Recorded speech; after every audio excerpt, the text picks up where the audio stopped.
طبیعتیں منقلب ہو گئی ہیں، اور جن بیوی کی مجلس ہے ان سے بڑا تو کوئی وسیلہ ہے ہی نہیں خود خانوادہ عصمت و طہارت میں۔ امام باقر علیہ السلام جب خود مریض ہوتے تھے، ان کے اصحاب کی روایت ہے کہ امام جاتے تھے حجرے میں اور ان کے پاس ایک گیلی پٹی ہوتی تھی، شدید بخار میں امام اپنی پیشانی پر رکھ کر یا فاطمۃ الزہرا یا فاطمۃ الزہرا کا ورد فرماتے تھے۔ بی بی فاطمۃ الزہرا وسیلہ ہیں حجتوں کے لیے۔ ایک فضیلت کا اور فضائل کا موضوع ہے، میں اسے پڑھ نہیں پاؤں گا پورا، ایک جملہ کہہ دوں۔ حضرت مریم مثال ہیں مومنوں کے لیے اور فاطمہ مثال ہیں حجتوں کے لیے۔ جی یہ بات پہنچی آپ تک؟ تو ایک واقعہ آ گئے نجف یزدی نے لکھا اپنی کتاب میں کہ دو بھائی تھے، اس میں سے ایک متقی پرہیزگار تھا، ایک گناہ گار تھا۔ نجف مشہد جا رہے تھے مولا علی کی زیارت پر، امام رضا علیہ السلام کی زیارت پر۔ راستے میں ایک بھائی کا انتقال ہو گیا جو گناہ گار تھا، بڑا ان کی زندگی بڑے گناہوں میں گزری تھی، انتقال ہو گیا۔ تو اس دوسرے بھائی نے غسل و کفن دیا اور لے کے پہنچا مشہد، چاہتا تھا کہ مشہد میں کہیں جوار میں جگہ مل جائے جہاں کہ میں دفن کر دوں گا۔ دفن کر دیا جب، تو پھر اس نے مولا رضا علیہ السلام سے کہا کہ مولا مجھے بتلائیے گا کہ میرا بھائی کس عالم میں ہے، آپ کے پاس میں لے کر آیا خاص اس لیے کہ آپ کی شفاعت مل جائے، کس عالم میں ہے۔ تو اس نے دیکھا اگلے دن بہترین مقام پر اپنے بھائی کو، جنت میں اچھے مقام پر۔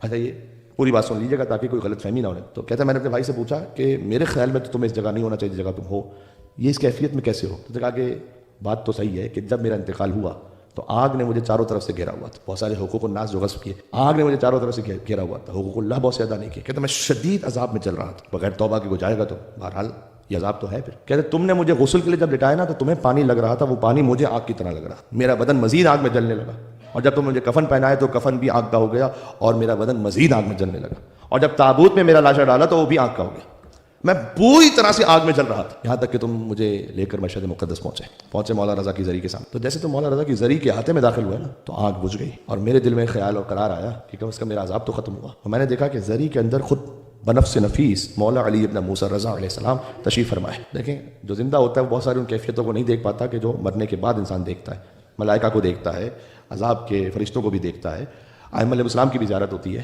تو کہتا ہے میں نے دیکھا امام رضا علیہ السلام بنفس نفیس تشریف فرمائے، ان کا چہرہ اقدس نیچے، اور ہزاروں اور لاکھوں زائرین انہیں سلام کر رہے ہیں۔ تو مجھے ایک بہت بزرگ نورانی ہستی وہاں پر تھی، انہوں نے کہا کہ یہ ابھی جو تیرا عذاب ختم ہوا ہے، یہ عذاب ختم نہیں ہوا ابھی، یہ فقط مولا رضا کے احترام میں آگ بجھی، ان کے سامنے تجھ پر ابھی عذاب نہیں ہوگا، لیکن جیسے ہی تو اس احاطے سے باہر جائے گا ابھی تیرا عذاب بہت باقی ہے، وہ کئی سالوں تک باقی ہے، ابھی تجھے عذاب بھگتنا ہے۔ تو کہتے ہیں میں نے اس سے کہا کہ میں اتنا جل چکا ہوں عذاب کہ مجھ میں ہمت اور سکت نہیں رہی، تو کیا کچھ ایسا ہو سکتا ہے کہ عذاب ختم ہو جائے؟ کہتے ایک مولا رضا شافع روز جزا، اگر وہ چاہیں اور شفاعت کر دیں تو عذاب ختم ہو جائے گا۔ کہتے ہیں میں نے مولا رضا علیہ السلام کو پکارا اور کہا یا غریب الغرباء مولا، یا معین الضعفاء والفقراء مولا، مولا میں ایک فقیر ہوں، آپ کے در کے گناہ گار ہوں بہت زیادہ، لیکن میری شفاعت فرمائیے گا، میں عذاب میں بہت جل چکا ہوں۔ کہتے ہیں میں اتنا گناہ گار تھا کہ امام رضا نے مجھے جواب نہیں دیا۔ غور کیجیے گا آپ کس کیفیت میں بہت گناہ گار تھا، امام رضا علیہ السلام جواب نہیں دے رہے مجھے۔ میں نے پھر کہا مولا، لیکن مولا نے اپنی نگاہیں نہیں اٹھائی، جواب نہیں دیا مجھے۔ میرا آخری چکر رہ گیا تھا اور پھر میں باہر جانے والا تھا، اور میں یہ سسک کر اندر تڑپ رہا تھا کہ اب میرا عذاب پھر شروع ہونے والا ہے۔ تو میں نے بزرگ سے کہا کہ میں اتنا گناہ گار ہوں کہ میں لائق ہی نہیں ہوں۔ تو مولا رضا علیہ السلام کا جواب بھی مجھے نہیں موصول ہوتا۔ اس نے کہا کہ ایک طریقہ میں جانتا ہوں، مولا کو اپنی ماں فاطمۃ الزہرا سے بہت عقیدت ہے۔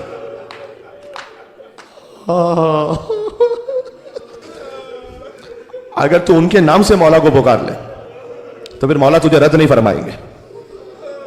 میں نے مولا کی جانب دیکھا اور میں نے کہا مولا آپ کو آپ کی ماں فاطمۃ الزہرا کا واسطہ، مولا میری شفاعت کیجیے گا، میں بڑا گناہ گار ہوں۔ بس مولا نے اپنی نگاہوں کو بلند کیا تو میں نے دیکھا کہ مولا کی آنکھوں سے آنسو جاری تھے، اور مجھ سے کہا شخص تو اس قابل نہیں تھا کہ میں تیری شفاعت کرتا، لیکن میں کیا کروں، تو نے میری ماں کا نام میرے سامنے لے لی۔ ایام فاطمیہ کی مجالس ہیں، بی بی فاطمۃ الزہرا کا ذکر ہے، اے امام زمانہ علیہ السلام، ہم جانتے ہیں کہ ہم اس قابل نہیں ہیں کہ آپ کے جواب ہمیں ملے، لیکن آپ کو آپ کی ماں فاطمۃ الزہرا سلام اللہ علیہا کا واسطہ، جب امام کو واسطہ دیا جائے تو انشاءاللہ امام کی جانب سے رد نہیں ہوگا۔ اب جو جس کے دل میں حاجت اور تمنا ہے اپنے ایمان کے لیے، اپنی نسلوں کے لیے، اپنی آخرت کے لیے، اور پھر کوئی دنیاوی حاجت ہو تو وہ بھی اس میں ساتھ میں ملحق فرما دیجیے گا۔ فرزند زہرا کو واسطہ ہے خود زہرا سلام اللہ علیہا کا، اس لیے کہ امام کو جو سلام کرنے کا بھی طریقہ ہے وہ سلام کہ جو مصیبت کے موقع پہ کیا جائے۔ آپ کسی شدید پریشانی میں ہو اور امام سے استغاثہ کرنا چاہتے ہو، پہلے سلام کریں السلام علیک یا ابن فاطمۃ الزہرا، یا ابن الزہرا، اے زہرا کے فرزند آپ پر میرا سلام ہو۔